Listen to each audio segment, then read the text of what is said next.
साधना के 3 स्तर। 1 शाक्त स्तर, 2 वैष्णवीय स्तर और 3 शैव स्तर। अध्यात्म साधना इन 3 स्तरों के समन्वय को छोड़ और कुछ नहीं है।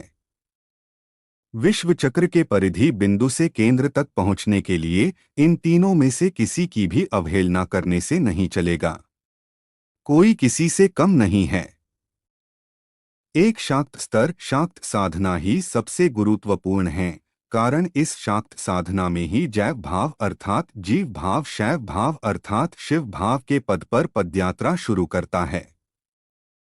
शाक्त स्तर में ही संस्कार भोग सबसे अधिक मात्रा में होता रहता है, कारण इसी स्तर में प्रकृति के साथ संग्राम चलता रहता है।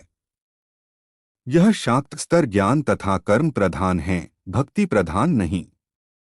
ज्ञान से उसने जाना है कि उसका दुख कष्ट सब कुछ पूर्वकृत कर्म का प्रतिफल है। वह इस दुख से बचने के लिए प्रार्थना नहीं करता। कठोर संग्रामी साधक परमात्मा से कहता है, हे भगवान, मुझे शक्ति दो कि मैं लड़ाई करता रहूं। जो अपने पौरुष या चिति शक्ति को जगा उठाने की साधना में व्रती हैं, प्राकृत प्रभाव को अवरोध करने के लिए व्रती हुआ है। वह मन के कलमस के विरुद्ध, शारीरिक रोग के विरुद्ध, सामाजिक ग्लानि के विरुद्ध, राजनैतिक व्यवस्था की त्रुटि विच्युति के विरुद्ध संग्राम कर चला है। वह दुख के आगे आत्मसमर्पण नहीं करता है। साधना का प्रथम स्तर है शक्ति अर्जन करने के लिए। 2 वैष्णवीय स्तर। वैष्णवीय स्तर का भाव अन्य प्रकार का है। जागतिक समस्त बाधा विपत्ति सारे शत्रु मित्र ही सब उसके भाव लोक के अंदर आ जाते हैं। वह तब देखेगा कि यह सारा विश्व ब्रह्मांड एक अखंड लीला रस है। यह जगत उसके पुरुष और प्रकृति का मिलित रूप है। इस वैष्णवी स्तर में कर्म और भक्ति की प्रधानता है। इस वैष्णवी स्तर में साध्य साधना है, रस साधना है। ब्रह्मा चक्र की परिधि के ऊपर जो बिंदु रूप में स्थित है वही साधक हैं। वह अपने साधना रूपी व्यासार्थ के द्वारा पुरुषोत्तम रूपी केंद्र के साथ जुड़ा हुआ है। केंद्र उसका साध्य है और जो व्यासार्ध लोगों के ऊपर से चला गया है वही है रूपसागर रसामृत सिंधु। इसमें साधक केवल संस्कार मूलक कर्म का फल ही भोग करता है। इस वैष्णवी स्तर में ज्ञान को प्रधानता नहीं दिया जाता है। ज्ञान भी तुम ही हो, अज्ञान भी तुम ही हो, दुख भी तुम ही हो, सुख भी तुम ही हो। मेरे सुख दुख सब कुछ तुम ही हो, तुम्हारी जो इच्छा वही करो। वैष्णवी भाव के 2 स्तर, पहला लीलानंद भाव और दूसरा नित्यानंद भाव।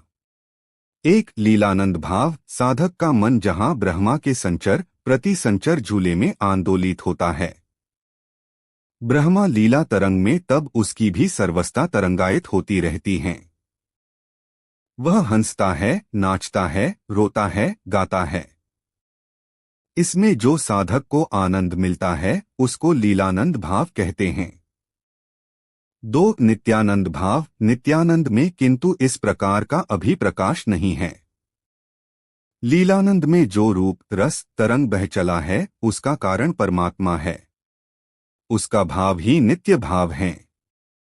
उनके नित्य लोक में स्थित रहने के कारण उनके साथ एकीभूत होने से जो आनंद आता है उसका नाम नित्यानंद है। वैष्णव नित्यानंद के साथ शैव भाव का अल्प अंतर है।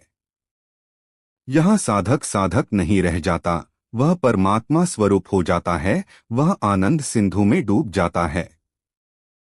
वह अनंत सिंधु में अपने अस्तित्व को खो देता है। 3 शैव भाव। मानस के स्तर से धीरे धीरे वह लीलानंद नित्यानंद में रूपांतरित होता रहता है और जब नित्यानंद अपनी स्थिति लाभ करते हैं उस अवस्था को शैवावस्था कहते हैं।